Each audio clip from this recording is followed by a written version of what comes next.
Warm greetings and good afternoon from here, and for some, good evening and good morning. So, very warm welcome this talk today, and freedom from the inner critic, a spiritual approach to self-worth. So we have many different ideas about self-worth, but what's the spiritual approach? I like this quote by Eleanor Roosevelt. She said, "No one can make you feel inferior without your consent." So it's a good start, but what about if the inside is programmed for being highly critical? And so today it will be interesting to understand the subject a bit more, how to move beyond it and reconnect with the self, deeper self. And maybe it's connected to our identity. So we're in discussion with Eric Larson, and he's joining us from the US. Tell you a bit about Eric. He's now on camera. That's encouraging that camera works. And I think the sound is working. So my camera's not working now. Let's see if I can do something about that. Okay, we're back. So Eric is national director of the Brahma Kumaris in the US and a UN representative. And he's got some 35 years plus of experience in the organization and a career in civil engineering and risk management, a founding member of the Long Island Multi-Faith Forum, and is involved with interfaith dialogue and serves on the UN NGO committees promoting freedom of belief and constructive community action. So I find Eric to be a very good communicator, and be interesting to see how he's overcome and winning over the inner communication, because it's easy to communicate well to others, but the internal dialogue is another game altogether. So it'll be very interesting to hear your experiences and journey, and lovely to be connected. So welcome to everyone and warm welcome to Eric. And by the way, do feel free to interact in the chat. If you could direct it personally to myself, and then we'll bring it into the conversation. We'd really love to hear your thoughts and if you have any questions. Yes, so warm welcome to Eric, and I think good morning. Good morning here, good afternoon there, and if it's a good evening for somebody, good evening, and may everything be good. Thank you for the invitation. Appreciate it, Sister Sarah. And what's always wonderful is a topic that allows you to think some. And I'm hoping that we can do that in parallel today. I've been given the opportunity to share some thoughts, but questions or comments or interactions are going to be supported and encouraged. But I'm hoping that you are good students. And that means that you might have brought something to write down. And what I'm hoping you'll do in parallel to this conversation is capture the thoughts that you have while this presentation is going on.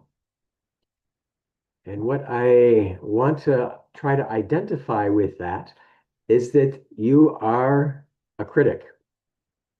You will be commenting, you will be thinking, you will be having thoughts. And see if you can catch that conversation that you have in your own mind during this hour or half hour or whatever it's going to be, or forever. And so I guess that would establish that there is this continual feedback conversation that we have with ourselves. Okay. And maybe some of you have already had that. Oh, that's a good thought. I think I'll do that. And some of you might have already had the thought, nah, that'll be a waste of time. That's not going to help anything. That's not very good. I don't know. But if you're able to observe yourself, you'll confirm, I hope, my intention is that you are a critic yourself. And critic is going to be someone who has a thought or an opinion. Oftentimes we hope that when we go to a show and we read a review of whatever it's going to be, a movie or a Broadway show or a park or a vacuum cleaner, that we're going to get good advice, and 5 stars, 1 star. Um, if I have nothing to do, I like to read the 1 star reviews. Oh, this was not good. It didn't fit. It was too big, whatever it's going to be. But there's lots of individuals who are quite willing to offer their opinion about just about anything. And so we have this ability, and this is who we are, to be critical, to be critics, to be able to give our feedback. And that doesn't always mean it's a bad thing, does it? You want some feedback. Should I go to this park? No, there's a lot of things that are problematic there. It's a waste of time. Trails aren't maintained. That's good news. That's important. Uh, so if you can, play with that. What are the conversations? What are the thoughts that you're having? What are the judgments that you are making during this presentation? And you will find that you have thoughts, opinions, ideas, whatever it's going to be. It's just kind of confirming that there is this inner critic, inner conversation, inner dialogue that takes place with us. And so if we're able to have that awareness, then we can see that sometimes we are not always positive. Okay. And that's kind of where I think we were headed from this freedom from the inner critic that kind of sets up that critic is not being supportive. And I don't wish this on anyone, but I'm assuming that you've had that kind of a conversation with yourself. Oh, that wasn't very good. Oh, I shouldn't have done it that way. Oh, that you're critical of yourself, that you have these thoughts, you have these conversations, that you have this ability to judge yourself. And if that makes some sense, if you are able to see that you're doing something and you're not happy with it, that brings into, I think, a fascinating point. You are making a judgment on something you've done, something you've said, something you thought, something somebody else is doing. And you make a judgment, you pass a judgment, you offer a kind of a law, however it's going to be, whatever you might think it is, based on something. And it's fascinating to think that I think that I did something wrong. I said something I shouldn't. I wasn't good enough. We'll keep it personal on these things. It's not the best thing. I could have done better. Or we can often say, I made a mistake and therefore I'm not worthy. I don't have the things that I should have. And when we're saying that, when we're critical of ourselves or something, we're actually comparing it. We're comparing what we did or what we said or what we thought to what we think should have happened. I should have done it better. I should have said this, whatever it's going to be. And so when we're critical of ourselves, we're judging ourselves based on a comparison of something. And so what are we comparing that something on? There must be some sort of an experience. There must be some sort of a vision. There must be some sort of a goal. And because we have that, we can use that information to do something about it. We often can recognize what we've done, and typically we measure ourselves to the external results. I wanted to get an A on this test, but I didn't study very well and I got a B, and and then off we go criticizing ourselves, saying something. I should have said something else. I should have studied more. I should have done this. I should have done that. Whatever it's going to be. But the results that we want, oftentimes we bring into ourselves and we create a negative feeling, a feeling of not worth something, not good enough, whatever it's going to be, because we are comparing ourselves to external. But that's not how we're going to continue to think. Are you writing down notes about your inner conversation still? Very good. But that external judgment can be useful, can be understanding, but can be dangerous also, very dangerous. I should have done this, I didn't do this, and then we get into kind of a negative spin. But if you want to have that awareness, we can see ourselves as worthy innately. But in order to do that, we have to see ourselves clearly. We have to see ourselves, excuse me, with an understanding that the comparison that we're often making is external and not internal. And for me, part of that is understanding some of my natural qualities. That I like to have peace, harmony, some contentment, some joy, those qualities in my life. Because I find that when I am unburdened and unbothered and other things aren't impinging on my intellect, that's my state of being. I can sit these days very comfortably. Often I'll go into the center here, New York backyard, and it's a busy place. The wind is talking to the leaves and I listen to them, and the squirrels are running around and I can watch them. And, there's this bug that kind of zooms past me, and it's a busy, busy place out there. And so I can just kind of sit and be comfortable and have those qualities. It's just natural. And I want to say that that's correct and natural for everyone.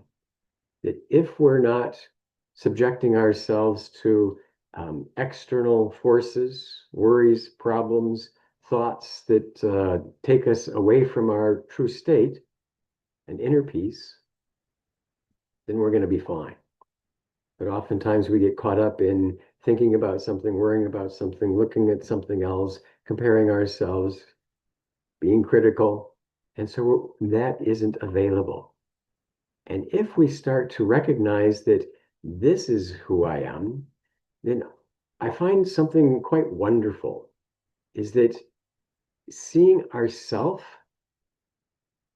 and seeing what we do are two different things. We are not our actions. We are not our words. We are not, anything to do with ourselves in that measure. An example, a very good example that took place one time and I observed is there were two mothers and they were with their young toddlers, not so toddler, but they should have known. And they were standing at the street by the stoplight. And they were kind of, little kids playing with the ball, and the ball fell, went into the street. So they went after the ball, ran into the street. Cars slammed on their brakes, and didn't hit them. So it was a little bit of a scary situation. And one mother ran out to her child, his boy, grabbed his hand and said, "You ran into the street. Don't ever do that. You're a bad boy." Which is kind of a common thing to say. Bad boy. Could have been a bad girl too, whatever. But the other mother went, grabbed the kid and said, "You ran into the street. That's very dangerous. That's not safe. I still love you." And so the first message was that you are bad because of what you did. The second one is that your actions were not good, but I still care and love you. Oftentimes, we identify and we see ourselves as what we've done, what we said, what we think, whatever it is, and we judge that. But one of the aspects to be free from being critical about the self is to separate our actions from ourself and to see ourself, a little cough, to see ourselves in a place that we know is good, better, spiritual, peaceful, all sorts of adjectives that might describe that original state that we use to compare to, and then allow ourselves to recognize that I'm okay, but I make mistakes. Okay. And if you need a testimonial, I make a lot of mistakes. Okay. If you ever get a text from me, I apologize. Sometimes there's automatic correcting. I don't know what it's saying. My thumbs don't fit the keys, all sorts of problems. I misfile things. I do stuff that some would say is not perfect. Okay, that's probably true. Am I going to think of myself as horrible and terrible and insufficient and not worthy and jump off a bridge? No, that's not my plan. Because I have a sense of who I am and what is possible, and I know that I don't act perfectly in my actions. Don't always say the right thing. Don't always, whatever it's going to be. I drive, I missed a turn. Was that what I wanted to do? No. Should I get upset about it? Not really. Understanding ourselves, looking at ourselves, and if you've had any activity with the Brahma Kumaris, you probably know that we talk a lot about who we are. That's our first lesson. And so separating that, external, internal. We see ourselves in the world, body, using that. We see ourselves actually spiritual, energetic, consciousness, soul. And so when we have that identity, when we have that separation, when we have that awareness, then it becomes, for me, I hope, and for you, easy to recognize that we are okay.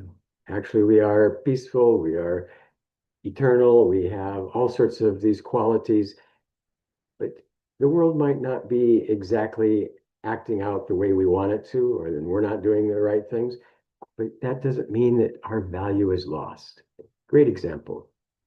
In person, I would ask someone to volunteer and give me a $20 bill or a 20-pound note. I don't know what you got. Or 1 pound piece of paper.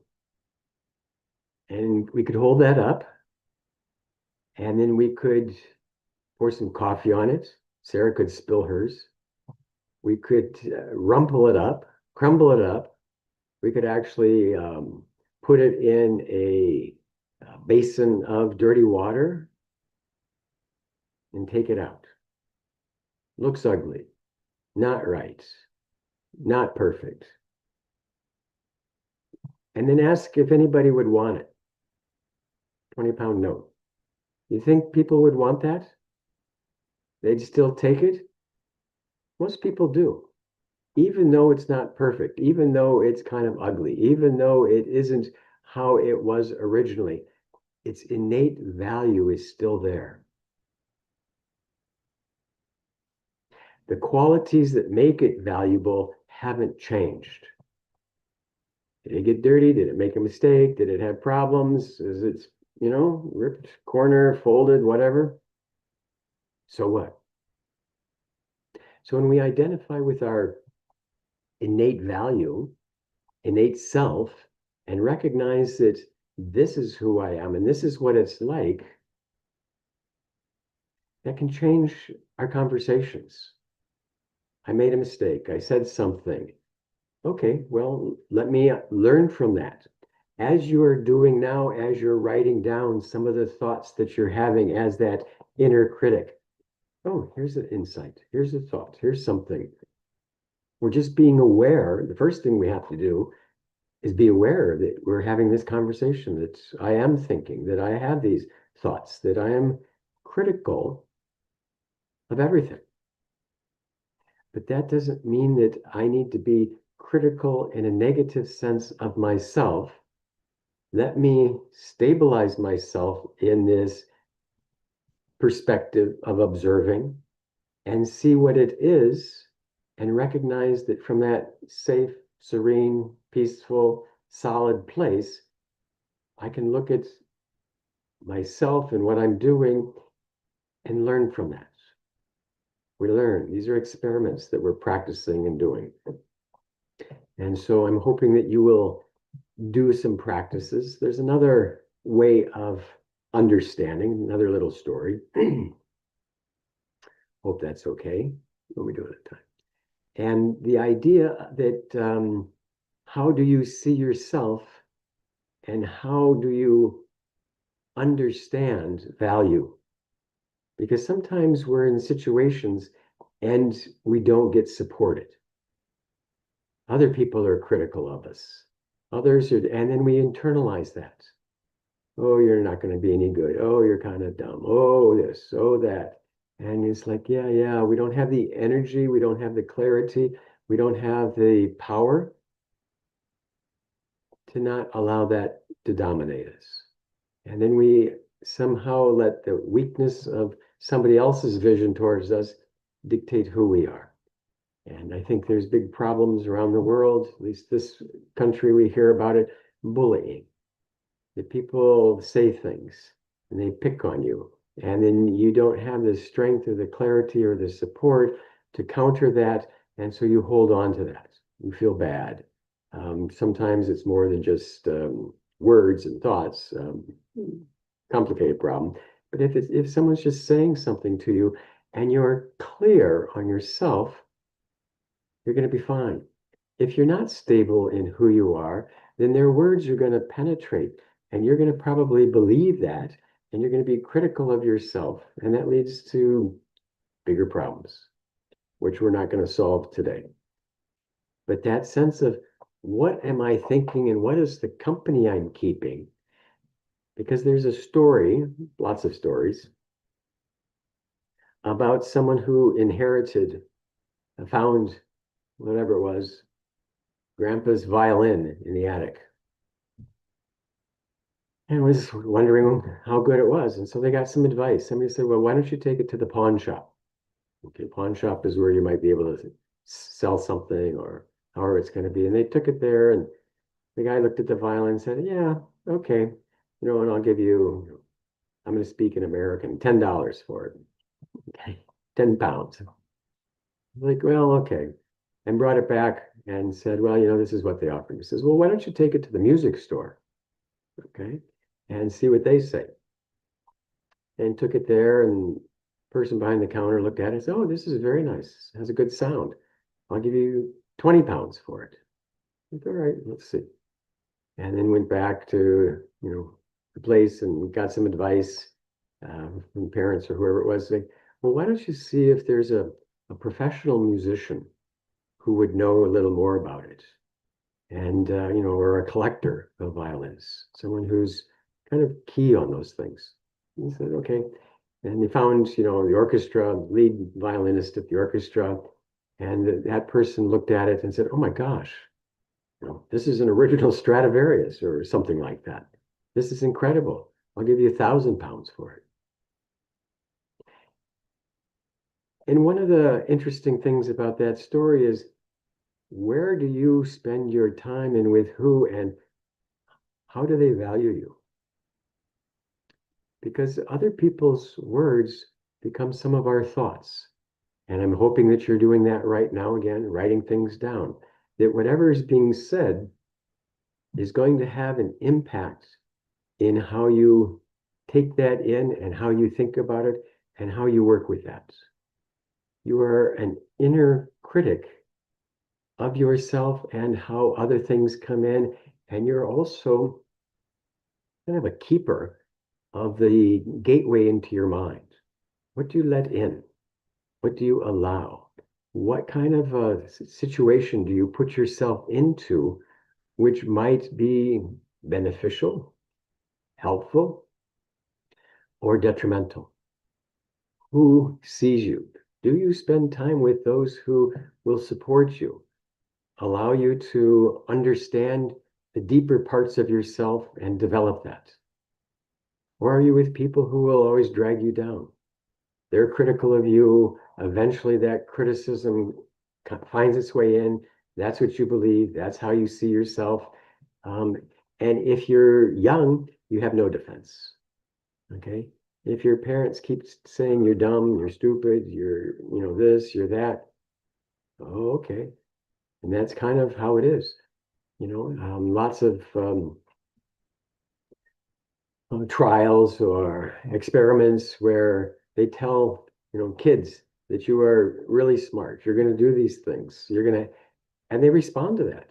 That's how they see themselves. That's how they act, and that's how they move. And if you are told all the time, you're no good, this isn't going to happen, that's comes into us. That becomes a part of our thinking. That becomes part of our judgment, what we compare to. And that's our conversation. That's the critic inside of us. How do I see myself? What do I allow into myself? What am I becoming? And what can I do about that?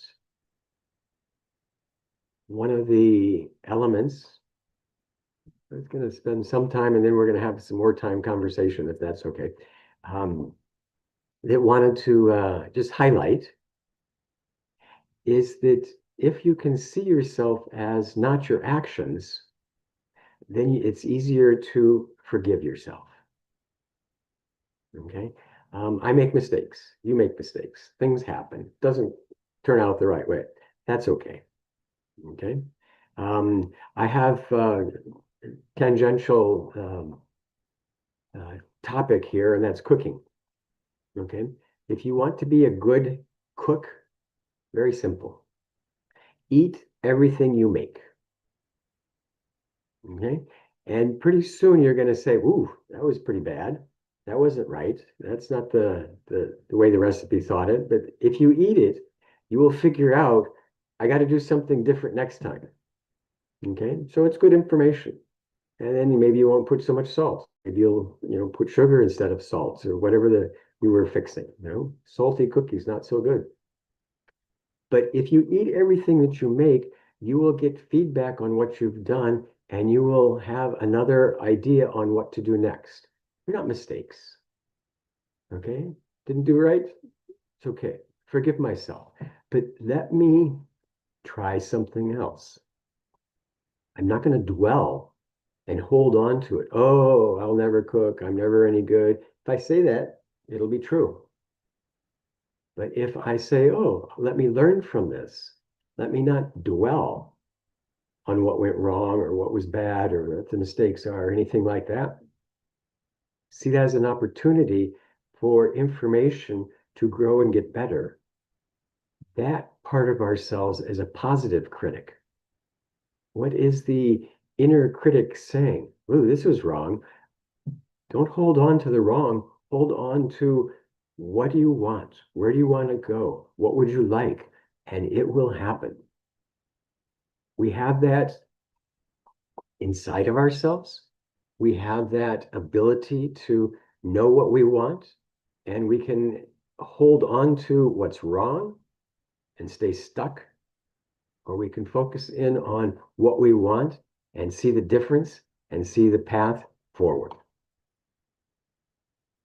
I hope you have written down something. I hope you have acknowledged your inner critic. I hope that you have something that you would like to share at this time. Are we okay for interaction and some conversation, Sarah? Yeah, absolutely. Yes, we would love to hear your reflections. And as you mentioned in the direct chat, please put in any thoughts.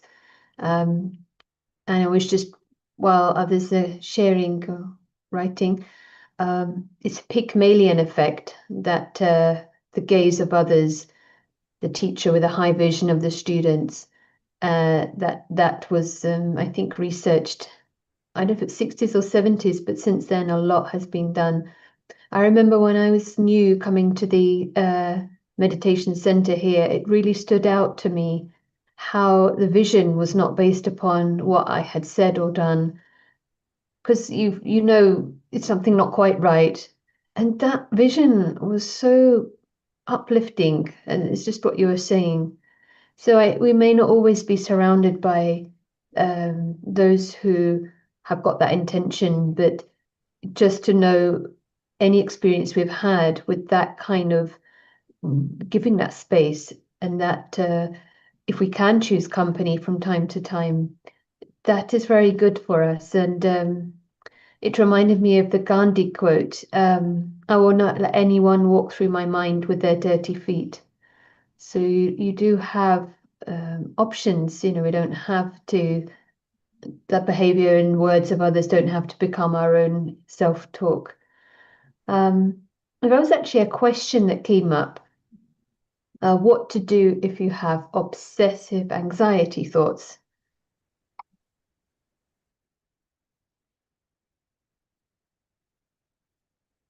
The anxious thoughts, depending on how severe it is. But my understanding is that we've created a pattern of thinking. And when we have created that pattern, it might not be supportive of how we want to be. Anxious thoughts continuing to come. We're actually fearful, afraid, worried. There's something that is not stable or grounded. And for me, the power of holding on to the thoughts that I want is understanding my true self. And having that awareness, for me, Raja Yoga, Brahma Kumaris, is the understanding of a spiritual being. And really understanding that and going into that feeling of what that means. That I am, in my nature, at peace. And so it's what I've allowed to come into my mind, and which is using me, those dirty feet in the mind that are coming in, that I need to figure out a way to clean it up, clear it out, and not allow that. And fighting with it doesn't usually work. Replacing it has been more successful for me. And so that's where the practice for me of meditation, who am I? What's it like? How do I see myself? Where am I from? Who's there with me? What are my qualities? Those types of questions, holding on to that, seeing that, working with those, practicing those, continuing with those, helps me stabilize in the qualities that I believe are innate. And one of the things, the big questions come, is we have worries, we have fears. And if you're in a safe space or with someone, play it out. What would happen? Okay. What happens if my internet doesn't work and I didn't come on to this call? Okay. That would be a problem. You'd be worried. You'd think, what's happening, angry, all these things. And then what? You'd get along. It'd be fine. And there are even, more things. What if I lose my job? What if I don't have any money? What if this? And there's horrible situations that lots of people are facing. But spiritually trying to understand ourselves, what's the worst that's going to happen? Okay. I might die, but I don't die. And having that spiritual awareness is that I'm an eternal, peaceful soul. Eternal, peaceful. Holding those thoughts, having that experience, allowing that truth to come into myself kind of gives me the power to say, let me deal with what I have to. Let me see what I can do. Let me do what I can in my life in the way that I want to, because if I do my best, if I align myself with what I know is true for myself, I will move in a direction that will bring benefit. And I don't have to worry so much. I don't have to think so much. And for me, for example, what am I going to do today? I thought about it. I kind of prepared some thoughts in my mind. I got on time. I try to do the things that cause me being anxious, and so that anxiety is minimized. What can I do to minimize it? Rather than just holding on to the thought, doing some sort of an action, changing the thought, sweeping the floor, talking to somebody else, doing something helps me physically, conversationally, spiritually, um, to allow that energy to be broken. And when that breaks, then I have another chance to think of something else, do something else, experience something else, and overpower some of those weak thoughts. Those might be some suggestions. Everybody's different. Everybody has their own way of dealing with things. And sometimes anxious thoughts go very deep and are very powerful and therefore need a lot of work. Yeah, that's a clear and honest answer, and something to play with at different levels. We're talking about spirituality. It's quite subtle, but actually working at the very practical levels. But it gives a signal that something we might be able to anchor into. It gives the basic option of choice, how we see things, isn't it? Now, I thought I'd share this. It's something by someone called Julia Cameron, and she's a writer and creative mentor. She says how she faces her inner critic. Um, she says she gives it a name, and she's given it the name Nigel. And so she says a creative way to deal with it. She refers to it as a bully and shares how she continues to fight back and says to Nigel, "Oh, thank you for sharing," using humor to gently acknowledge and let it weaken its grip. So she's sort of personifying, if you like. So do you have with spiritual knowledge, wisdom, any sense of how to personify? Because you also mentioned it's not really who we are or original nature. Um, so does this method help you, or do you sort of have any thoughts about that? Yeah, have some thoughts about that. Oftentimes you've seen individuals with two little characters on their shoulders, one on the right side and one on the left side. And so those are kind of the critics or the advisors in that sense also. You got the angel, you got the devil, you should be doing this, you should be doing that. I haven't given a name to the critic inside myself, although I think that's a great idea. Personify it and have a conversation with yourself, kind of the other being that goes on. So I have that awareness that that I'm having these thoughts. These thoughts are coming. And sometimes there's that question, where did this thought come from? And where did it pop up from? And if I can recognize that I'm not always choosing the thoughts that come, but they kind of come to me. And so having that awareness that goes back to that, my thoughts are not me. These are something I've been engaged with, or something I've created, or something that comes to me. And so keeping that space. Who am I? What is mine? There's a concept of I and my. I am peaceful. I am loving. I am eternal. I am a soul. It is my body, my car, my shoes, my this. So there's something about self and other. And so having that awareness, not giving it a name or anything personal, but I do like that idea, helps me distinguish what I want to feel and what I need to do. I work a lot with images, and I was realizing recently something that really works for me is to see that the self in the middle, and then you've got everything outside.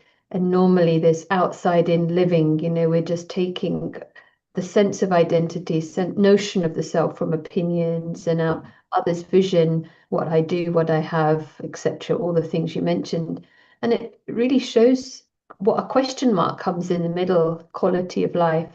But if you reverse it and go inside out, the idea of the core self being everything you need and you have everything you need Yeah. and stability, then you go out.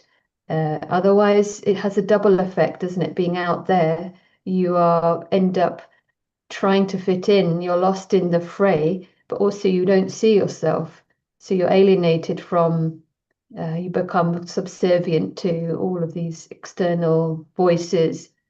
So it would be interesting if you have any thoughts about our reference point. You kind of touched on it, but peace you mentioned, and I also wondered if perfection is something we could say, because some of us get into perfectionism, and that really is lovely for the critic, because he this critic, whatever you personify him as, maybe it's the ego, um, is also looking to be perfect and that high bar, because perhaps in a way what we know is quite sublime, that stability, that core, but we've mixed ourselves up with our results. So There's an expectation that we put on ourselves sometimes. And, you know, if Nigel's inside of us and such, we have this conversation. Um, I think one of the nicest things to try to be able to do is make that individual, that critic, a friend, and have that be someone who is supportive, and have that recognition that that critic might remind you that innately, originally, eternally, you are perfect as you are.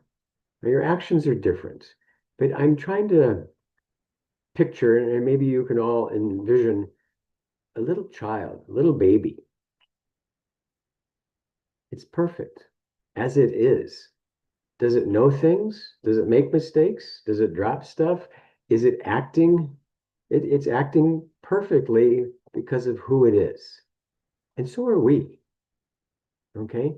Now, when we look outside and try to measure and judge ourselves externally, it's going to be a problem. I'd like to do better sometimes in my actions, but if I'm honest and sincere and do my best, then there's nothing to be critical about. This is what I could do. You know, I've had many dreams crushed as I've grown up. I realized I was never going to be a professional sports hero. I wasn't big enough. I wasn't fast enough. I wasn't this enough. Terrifying, terrible, horrible. Why didn't I do it? Could I have worked more? Well, it just, you know, I didn't do that. I didn't worry about those things, but we adjusted. I adjusted, looked at things differently. All right, well, this might not be what it is, so let me try something else. And it's not only how I see myself or how I would like to be, but it's allowing myself to be myself. This is who I really am. This is my qualities. These are my strengths. This is what I can do. And so let me accept that and apply that. And then that's what I'm supposed to be myself. And then I'm going to be in sync with that. And things are going to be fine because I'm not judging myself on expectations or desires, but on my true reality. And so sometimes having that awareness, making yourself a friend, knowing that you're okay, and knowing that, babies are loved, kids are loved, you are lovable as you are because of who you are. Having that thought is very powerful.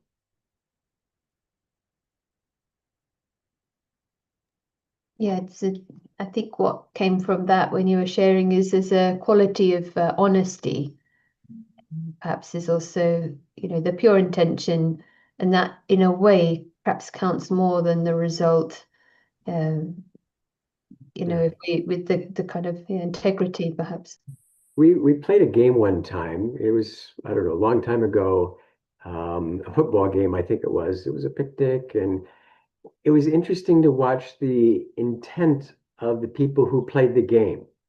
There were some who, yeah, I want to win, I want to score, I want to do things great, and they were, pretty hard on themselves. Team I was on, we wanted to have fun. You be the quarterback, you do this, you try this. It's terrible. But we had a lot more fun playing, doing that because it didn't amount to anything. It was not a competition to see who was great, but in some people's minds, that's what it was.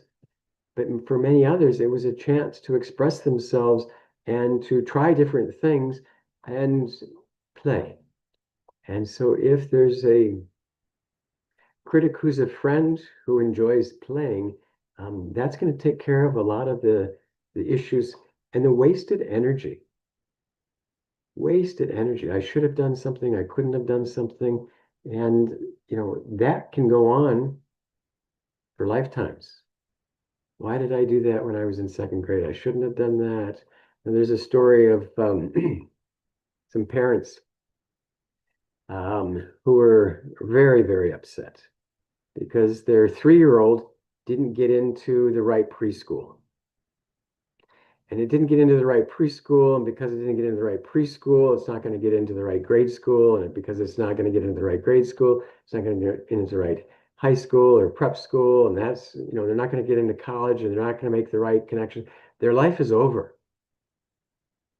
Poor kid. It's just, and to have that thought about someone and to have that thought about you at 3 years old, to think that your life is a mess and wrong and terrible now, what a burden and what a mistake.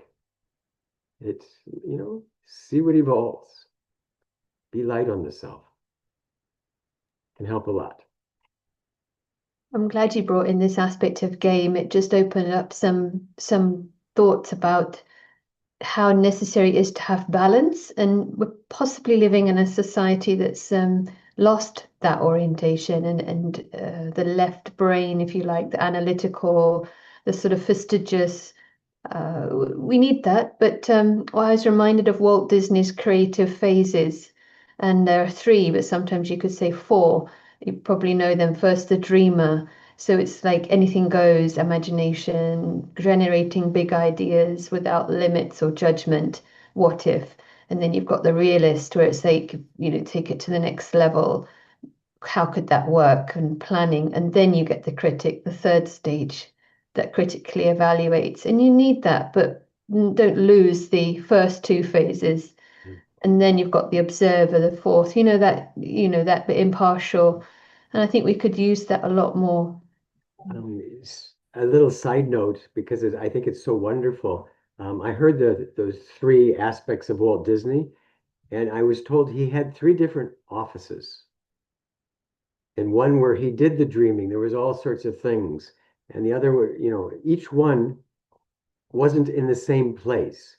And he surrounded himself with the tools that allowed him to be creative when he wanted to be creative, to be focused on the drawing when he needed to, and then the business aspects of it. All of those, he had 3 different places where it supported what he wanted to do. And I find that quite fascinating that we can't do everything in the same place. And so we can't be everything all the time. And so we can move around in our place, in our thinking, in our being, and discover that and enjoy it. Very, very interesting to have that variety of places that nurture ourselves. I guess that's one of the reasons why it's useful, important, beneficial, mandatory, that if you're going to want to concentrate on what you think, to have a place that is going to support your thinking. Okay, it's not in a messy home. It's not in front of a computer watching things, minimizing distractions, having something to focus in on, having an atmosphere that is calm in itself, and to nurture yourself by putting that vibration into that space is a very good way to minimize the critic and allow yourself to say, well, this isn't a time to be critical. This is the time to be nurturing, nourishing, fun. I do think the environment acts as a cue and certainly a memory of the association. And you mentioned writing, and I find that very helpful. Sometimes it creates a headspace. And I used to find it helpful when I was quite new to these ideas. I changed quite a few things in my life, and I could sense it was connected to work. I felt like I would normally be at work now when I was volunteering. I still work, but it was like less hours. So I would use that time to write down a perspective of the soul, the being a guest, being carefree, and reframing using journaling. And do you have anything that you've used that has helped you reframe, whether it's writing or other exercises? Um, Sort of. What I do and is critical for me is I make lists. And you had talked about being in the center and having this concept. And what comes to mind is thoughts are kind of orbiting ideas around my head. And these days they kind of flash through and I see them and I was like, oh yeah, I have to do this. And then they disappear. And so I've got all these things kind of floating around. And if I can't keep track of them, I spend a lot of time, juggling or trying to remember and such. And I find that when I write things down, it takes it out of that orbit. And so it clears my mind. And sometimes we worry about the things that we're supposed to do, and we spend more time worrying about it than actually doing things. I still have that habit. Oh, I've got this project, it's going to be so big and so long, and kind of put it off. But I put so much energy into not doing it that when I finally say, okay, let me do it, it's usually not as big a deal as I thought it was. And I have the energy and so when I write something down as this is what I should do, or this is what I need to remember, or whatever it is, it clears my mind and I'm therefore lighter and freer, natural, and those qualities emerge, relaxed, peaceful, joyful, because I'm not carrying so much in my head. So I don't write long stories. I like phrases, poems, nice little sayings that I might capture. Um, but the list for me is critical. And there's kind of Disney lists. There's three of them. What do I have to do today? Okay. What's upcoming and what do I need to plan for into the future? Okay. So short, medium, long range. And that helps me organize and get things done and get things done in an enjoyable way. I'm not someone who will show up. I came early because that's how I like to be. I don't like to come 5 minutes late and say, oh, sorry about this and what's going on. Um, but that's an alternative others choose. And that's the task, not to be critical. It's like, okay, you choose Yeah. that. You have to manage that, so that's fine. It's actually you probably know that Einstein was famous for that too, and he apparently said paper is to write things down that we need to remember. Our brains are used to think. So he would just offload, write it down in his little notebooks, and everything was done like that. And I really relate to it too. It's like you don't have to hold that in your head. So it's quite interesting. I don't know if it's funny, but to have a whole, half sheet of paper with these things, and it's like, oh my gosh, I have so much to do. And at the end of the day, line crossed through all things. Okay. Um, if I don't have that, then I'm very distracted and oh, I'm supposed to do this. And I'm not someone who likes to say I'm sorry. Oh, I didn't get that done. Sorry. Sorry, I didn't come to the meeting. Sorry, I forgot. Um, Not a pleasant thing to say. I actually thought recently about having three things each day. And one is a bit like you have to finish something, you've just got to do the emails. The other is the thing you have to just start, like the beginning of a project. But the third thing is just for nourishment, for creativity that is actually sustaining the self. So I feel like it's good to acknowledge the thing that you need to do that's for the soul, which is your speciality, whether it's a walk or making a video or, each one's got their thing, gardening, but it's just for nourishment, but it's on the list as if because otherwise other things get out of balance. And perhaps that's when the critical side also comes in about what. So it's a trimurti for me. It's One of the techniques that I like to get out of the critical mind, there's a phrase to get out of the head and into the hands. And so to do something, for me, watering the garden, picking the weeds, picking up the sticks, thinking about things, and actually doing something physical. Could be cooking, it could be, whatever it is, but it's a great process that you don't really have to think to do some things, but you're engaged in a different way and a creativity comes out where it's just you and the activity. And if you're going to sweep in a certain pattern, you can get joy. I would invite you all to come to New York in January when we have snow. And then you can shovel the snow and you start to get a routine and a pattern.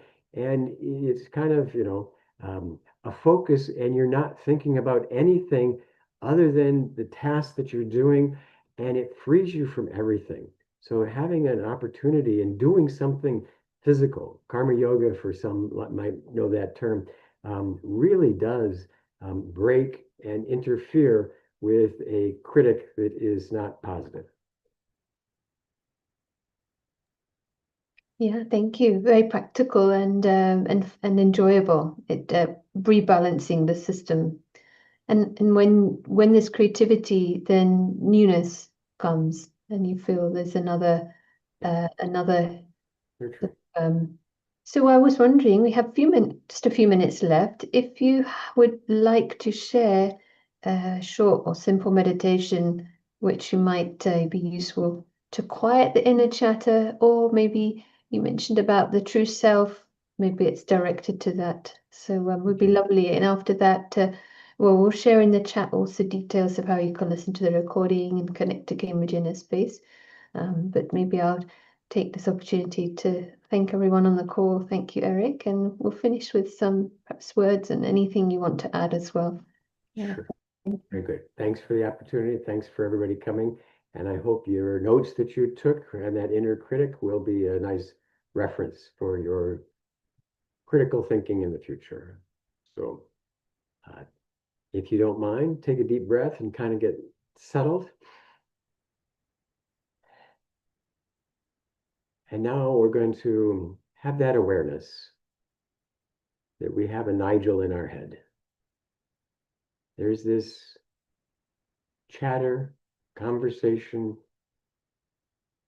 way of thinking that we've cultivated, our inner critic. But have that awareness that this is our friend and that the voice that we hear is there to support us.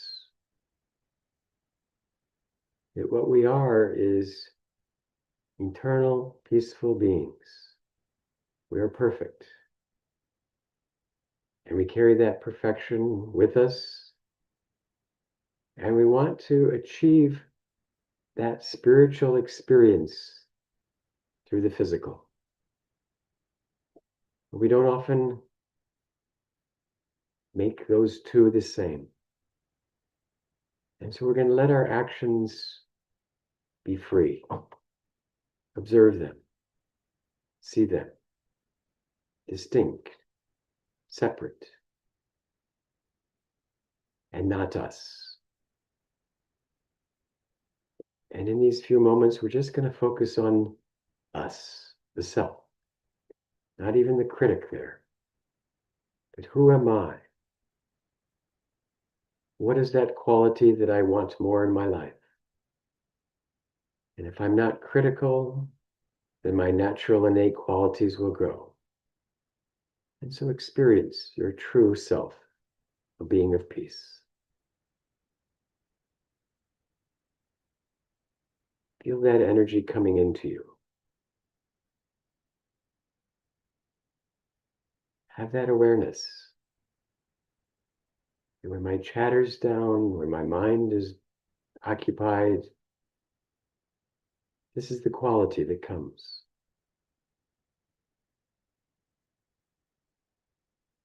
I am not my actions. I'm not my critic. I am fine. I'm going to be okay.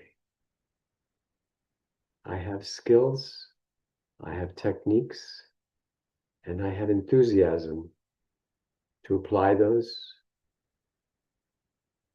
and make my life positive,